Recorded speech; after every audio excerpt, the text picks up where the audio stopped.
options. Like, well, we're just about to get married and we're thinking about taking this homeless lady into our, I mean, is that insane? And we're like, yeah, it is, but do it, Like, we've been so scared of so many things along the way where we'll wrestle, like, do we do it? Do we do it? And we're always terrified. I mean, we've done some scary things, but each time as we started recounting the early days, and it was so fun, we just walked year by year to different things we did, and we just thought, what if we didn't do that?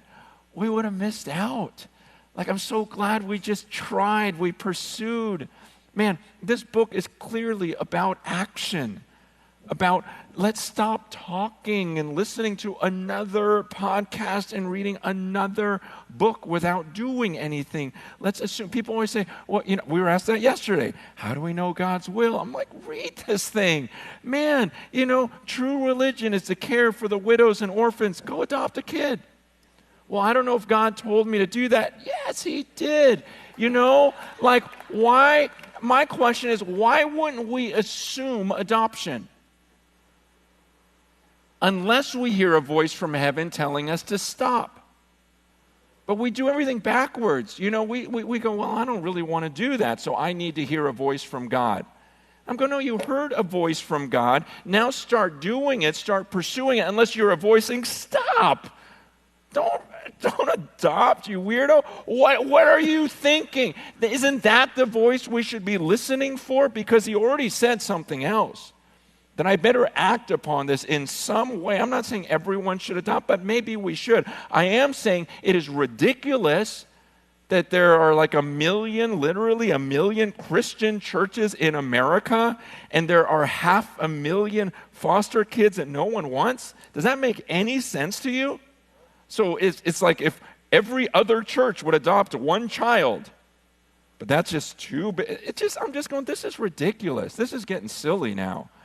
I mean, how bad does it have to get before we finally realize, man, there's something so wrong with the way we've been doing things and the focus. And again, I'm saying, look, I'm not trying to ruin everything or put this pressure or this weight. I'm just going, you're missing out on life. You are so missing out on life, because that's what we're saying. Like, can you imagine if we didn't do this? How lame our life would have been if we didn't do this or this or this or this, because God rewards and he blesses and he gives you this life that's to the full. I mean, most recently, even 8 months ago, she was pregnant with our 6th kid. We have a 3-month-old, and we have a college-age daughter. We had all sorts of, and as she's pregnant, we find out about this gal, who needs to be adopted. But she's 16, and comes from a pretty bad background. And it's like, oh, man, what do we do? And it's like, gosh, this is not good timing. She's pregnant. This is not a good time to ask for anything. It's just...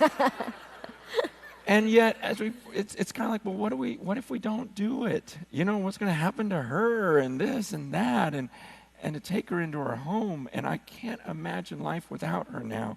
So we're in this process of adoption. I mean, we are crazy about this girl. And I even remember, it was even just a few weeks into it, and the social worker comes over and says, how long is she allowed to stay in your house? And when I was able to just look at her, and it just flowed out of my mouth like, honey, you can stay here as long as you want. I will treat you, I will take you as one of my daughters. You see how I treat my girls? I want you to be one of my girls. And you know what? Everything I own would be yours. You would be just like them, no different. I want you as my own, as long, it's up to you, but you can stay here as long as you want, honey. I will take you as one of my daughters. And as I'm saying that, man, I just had this moment as it's coming out of my mouth. Man, I can't even explain, because somehow simultaneously, it's like God was speaking to me going, Francis, don't you hear yourself? Don't you hear what you're saying? That's everything I've been saying to you. Man, why is it that you still feel insecure sometimes?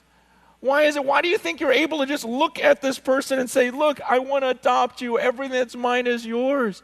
It's because I put that spirit in you, and it's because that's what I'm saying to you, Francis. Everything that belongs to my son, Jesus, you see him.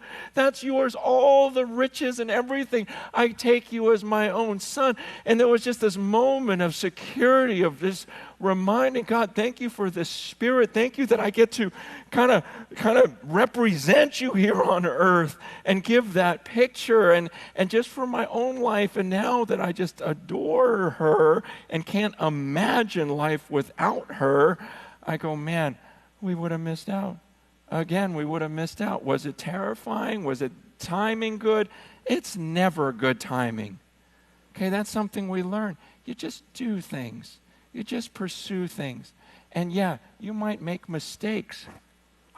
You will make mistakes. But you know what?